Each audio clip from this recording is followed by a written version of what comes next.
사랑하는 성도 여러분, 우리 모두에게 하나님이 선포하시고 우리에게 말씀하셨던 구원과 자유와 평화의 날이 이미 성취되었음을 믿으시고 매일 삶의 자리에서 복된 삶으로 하나님의 그 자유를 누리는 백성답게 기쁨 가운데 살아내실 수 있기를 주의 이름으로 간절히 축원합니다.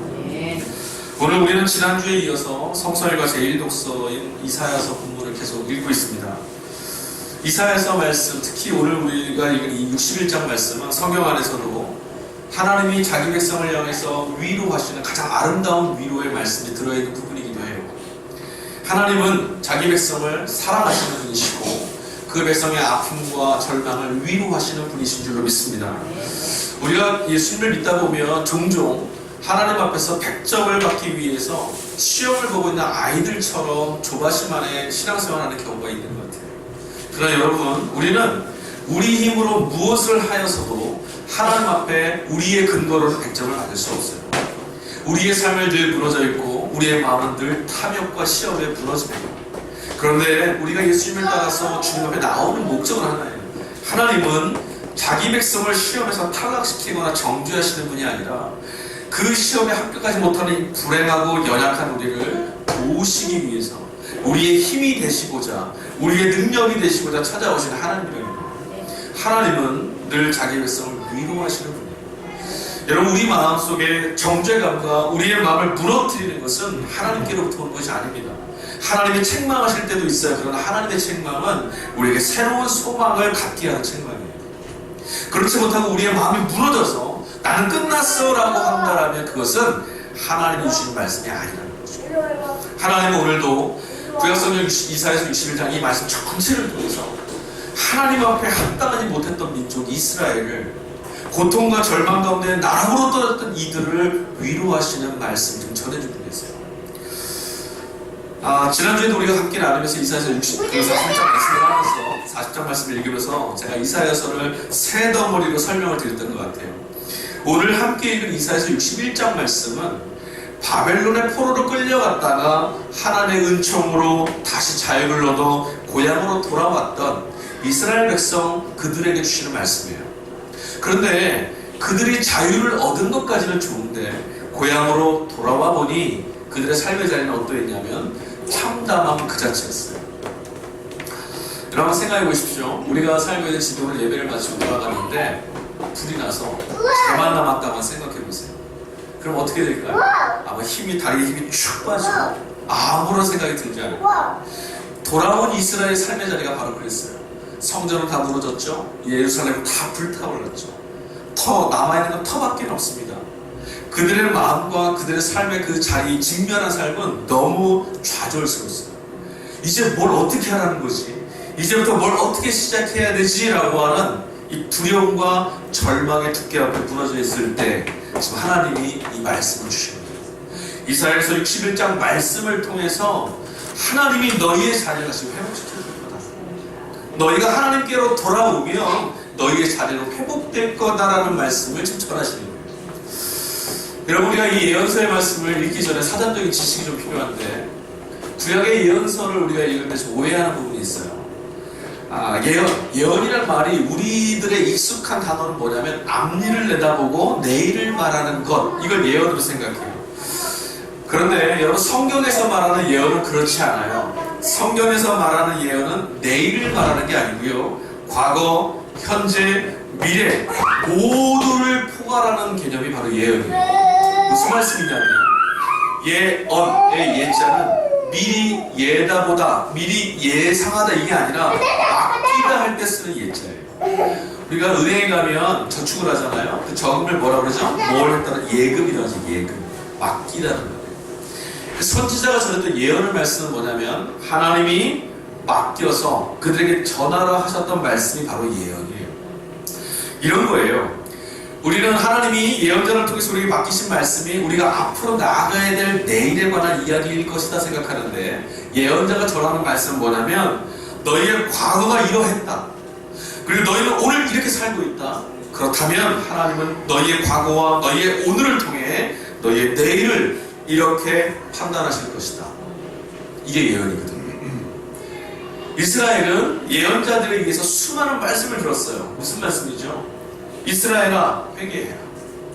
너희의 과거가 하나님의 도우심 가운데 있었는데 너희의 오늘은 하나님을 외면하고 하나님을 등지고 너희의 탐욕과 너희의 욕심을 따라 범죄하고 불법과 불의에 행하고 있다.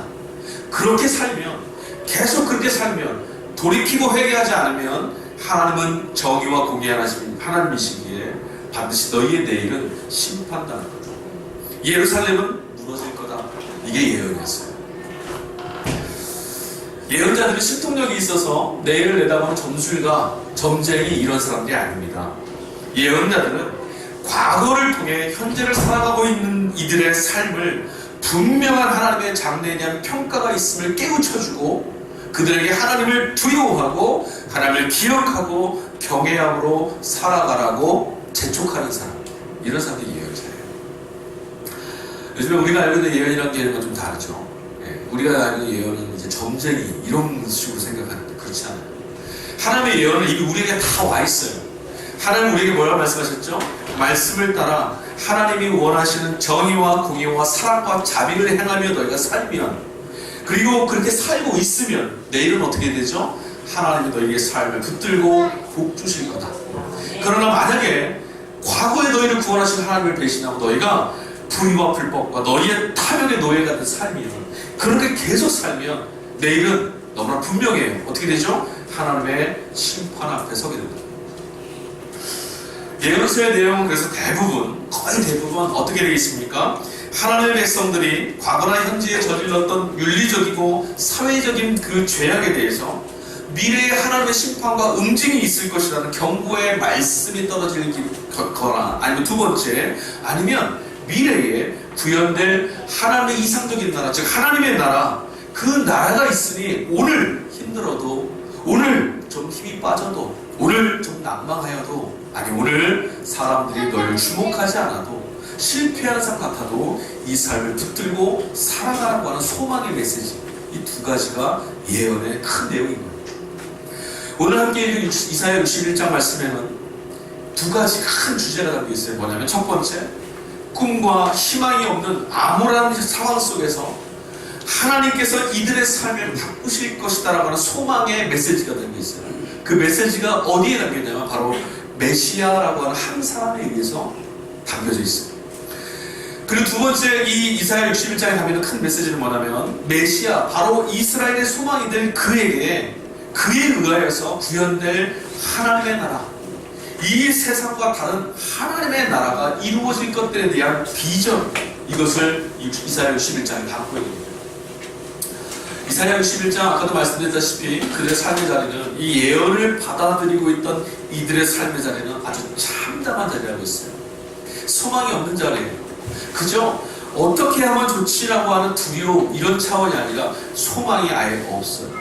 이제는 끝나버렸다라고 하는 그런 퍽퍽한 삶의 자리였어요. 어디서부터 어떻게 시작해야 되는지 아무도 알지 못합니다. 그냥 돌아와 있는 빈터예요. 근데 여기서 살아야 돼요. 돌아보니까 뭐가 기억나는 줄 아십니까?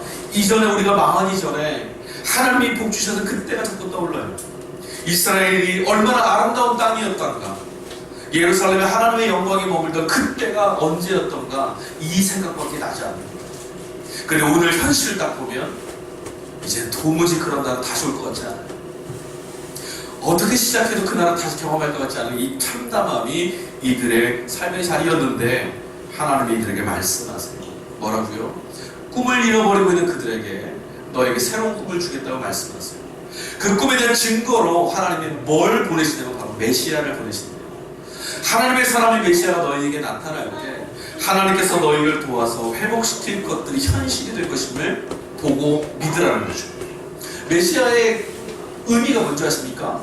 메시아는 바로 하나님이 회복시켜 주시고 하나님이 구원하실 것이라는 그 구원의 시작과 징조를 나타내주는 문을 여는 사람이 바로 메시아예요.